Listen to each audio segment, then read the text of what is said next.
afternoon and welcome to Channel Sport on Sunday. My name is Ken Ochonogo, and I tell you, it's going to be a very bumper edition.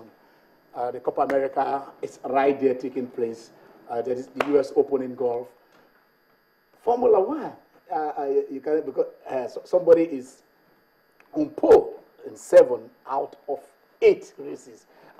Hamilton is cruising these days, and we don't know who can stop him in Austria. He says, yes, if I can do it in Canada, I can also do it in Austria. So Hamilton is on pole.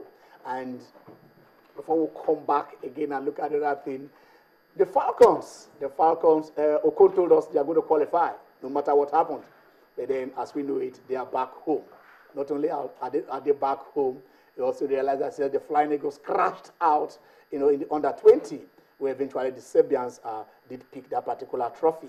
So we'll be looking at that because people have been kind of saying our coaches are really not up to it. But if a coach who won the World Cup in under 17, probably he just did forget doing something else in that at that particular regard. So we'll be looking at that. But today the big story today is on basketball. You can't miss it. We're playing basketball. Over that is what is going to be here. We're bringing them in, the Lagos Islanders. They are topping the conference, and some of their players will be here. And yes, one of the stars who is behind the success of the Islanders will also be here, and you will reach out to him. For those of you who is asking who is coming in, yes, Sam Sultan is in the house. He is a basketballer, so you're going to hear from him and every one of them. But then this show always starts with football. And who else than Tayo Balogun? Tayo, hi. Fine, Ken. Let's say thank you. I like your pink tie. Yeah, and he had a reason for wearing that tie today, I'm sure.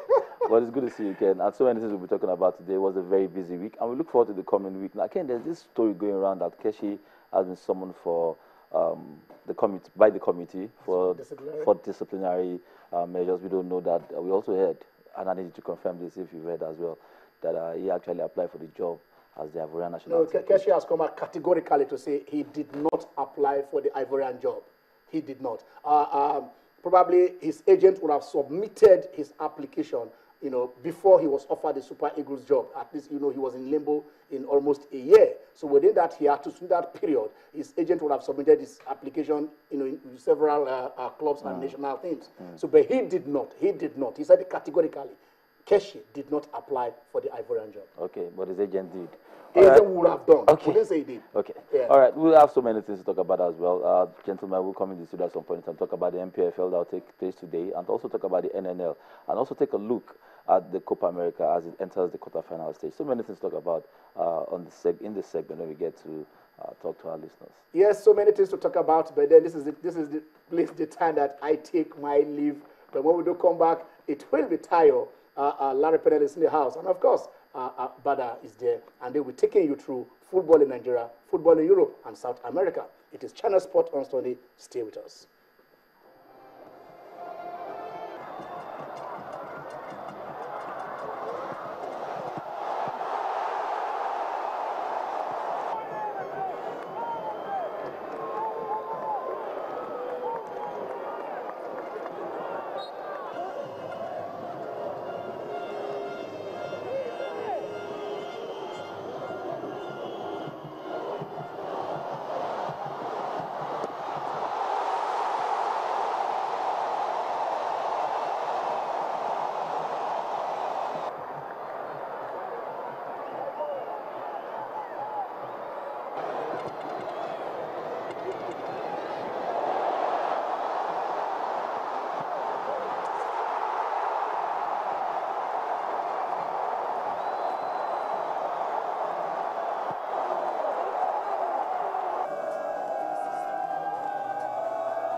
Wow. Okay, I'd like to welcome you to Channel Sports on Sunday. This is the segment that we get to talk to you about football. Now remember, football is actually the world's most passionately followed game. I mean, you could Google it and check now, so you'll be right if you tune in and get authentic gist as regards the game. I'd like to welcome you one more time. My name is Eita Balogu Jr., and I'm not going to do this alone the next 20 minutes. I have Badakintunde Johnson as well. Badakintunde, and Johnson, okay. And Larry Pinel. All right, so I'm in line. Good to see you, Bada. Yeah, it feels fantastic. It's not very often that you find a situation where there are 2 world championships in football going on at the same time. In the 20s, just concluded there. Sevilla, not many people would have fancied them at the beginning of the competition to go all the way, let alone, emerge victorious. But that was exactly what it did when they came up against Brazil, who a lot of people definitely must have put their monies on to go on and win it. 2-1, they've been crowned world champions at that level for the very first time. And of course, the Women's World Cup is still on. There is no single African team in that because Cameroon got knocked out by China. So the African interest has ended, but the footballing interest still goes on. We're yet to see who will be crowned champions of the world at that level, whether there will be a new champion like we've just experienced in the under-20, or if the old guns, the old favorites will, come out and probably nick it. I'm sure you have your focus on a lot of things as well too, Larry. Always a pleasure to be in the studio. My focus is in the domestic league. Brilliant game today. Today, incidentally, is 21st of June, and 12 years ago, 21st of June, was the last time Kano Pillars actually lost to Julius Berger at home in Kano. They've never lost since then. But Kano Pillars will be away to 3SC today, where I'm convinced they will receive a massive thrashing. Now, don't ask me why. Or you're convinced that 3SC. Kano Pillars will receive massive thrashing by 3SC. Don't ask me why, but evidence of what I've seen, when what they did to Lobby 3-0, went away to Bayelsa, I think 3SC will thrash Kano Pillars. 3SC currently plays 15th on the table right now. We actually expect them to go ahead and defeat Kano Pillars. I mean, Kano Pillars, yes, current form, fantastic stuff, but they're not in top 3. So why should 3SC be afraid? All right, we'll come back to that at some point in time. Quickly, let's take you through the results of the Nigerian Nationwide League. Also talk you through what went down at the NNL, in the NNL yesterday. Now, results that came through with the NNWL, that's what it's called, Nigerian Nationwide League. We saw Ajiroba Oni FC play 0-2 with FC Ebede. We saw Asha United lose 0-1 to Wiki Fidels FC. We also saw My People FC play 1-0 over COD United. CBN Cashless FC played 3-0 over Kaduna United. We also saw the game between Lenin FC with Gombe United. Gombe end 5-1 in favor of Lenin FC.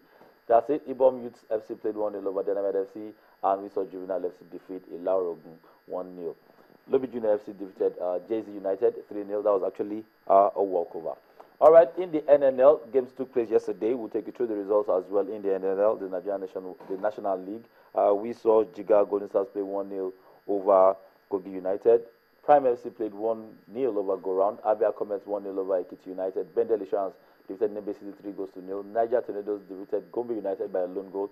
ABS Abubakar Makala Saraki played 1-0 over Mighty Jets. Yobe Stars 1-0 over Kaduna United. We saw Gateway play First Bank and it ended 1-0. Aqua started 0-0 with MFF. The game between Plateau United, Spotlight did not take place, so maximum points awarded to Plateau United. That's 3 goals, 3 points. Adama United played 1-0 over Supreme Court. This is what we're going to talk about. The MPFL, the fixtures will come on your screen in a minute from now. Interesting games to see. Today will be week 12 across different centers. We'll see Wiki Toys take on Sharks. Abia Warriors will take on Aqua United. Nasara United will play FC Taraba. We'll see Warrior will take on Enugu Rangers. Dolphin will take on Giwa. Shooting Stars will play Imba. Kwara United will play Lobby Stars. Sunshine Stars will take on Kano. And we'll see El Kanemi play Ifeanyi Uba. I mixed my facts up. 3S is actually home to Imba, and what's it called? Sunshine Stars is home to Kano Pillars. No, we understand the passion. As a matter of fact, Dumnodi is not here because he's already in Akure and is hoping to see the Sunshine Pillars game. But for me, the clash of the round has to be the one involving 3SC versus Eimba. Eimba, they've been very, very good on the road. They are leading the log right now, and they expect to actually get points off Shooting Stars. But the way Gbenga Ogumbote's team has actually been playing the past 2 games, he's picked up 4 points, and he made them when they were 20th on the log. They're now 15th, as you rightly said, 3-0 against Lobby Stars, and that has been possible by the combination of the guy who left Sunshine Stars for Shooting Stars, Ajani Ibrahim, and Juno Ajayi. Fantastic guy any day, anytime. If he gets to play today, he's very much attached to the under-23 national team. If he gets to play for 3SU, they expect that 3SU will give him a good run for their money. All right, but if you take a look at the log, I will also come to talk about that. But the likes of Sunshine Stars, Ayimba, Kano Pillars, top three, I beg your pardon, Kano Pillars actually occupied third spot because of that outstanding game. Yeah, I was going to say. Yeah, because of that outstanding game they played. Before then, they actually were, but again, they had an outstanding game and they got maximum points, Well, I mean, sentimentally, I found myself over the last couple of weeks wishing and willing Kano Pillars on, particularly after the unfortunate incident of the armed robbery that happened at the beginning of the season and set them back quite seriously. They had a slow start as a result, but slowly and steadily, they've been climbing the ladder, and I think they're just a couple of points off the pace. And like you said, they haven't been great on their travel, but there has to be a turning point. And I think that the game in Akure represents a fantastic opportunity. It's not the sort of place you go to and hope to get an away win, but if Kano Pillars can do it, it can bring back the confidence that means that their home invisibility, which, as Larry rightly said, dates back to 12 years. I mean, you would have to comb, the whole of Africa. How many games would that be? I mean, that probably will surpass Arsenal's 49 games unbeaten record. But I mean, Arsenal's 49 was away and home, at a stretch. That sort of home invisibility is the sort of bedrock or platform on which you build success. And there's no surprise that they are three-time back-to-back champions. And if they get anything decent on the road in a couple of games, they will always be in the running for the trophy. And that takes me to the point that I'm going to discuss with you guys, is Kano Pillars have been somewhat invisible in the local league. I mean, 12 years unbeaten, like we all agreed, at home in Kano Pillars, at the Kano Pillars Stadium.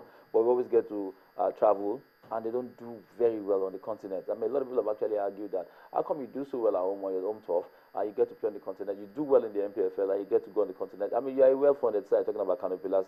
I've not heard them complain about money, or maybe probably when the subventions or whatever it is don't come in on time, but I've never really heard them grumble or fumble about money. But anytime they get to play on the continent, we'll come back to that Sunshine Kano Pillars game, because it's a game to actually go ahead and see, especially if you're in Akure or around there. Please go ahead and see that game. Northeast, they're covering the game today.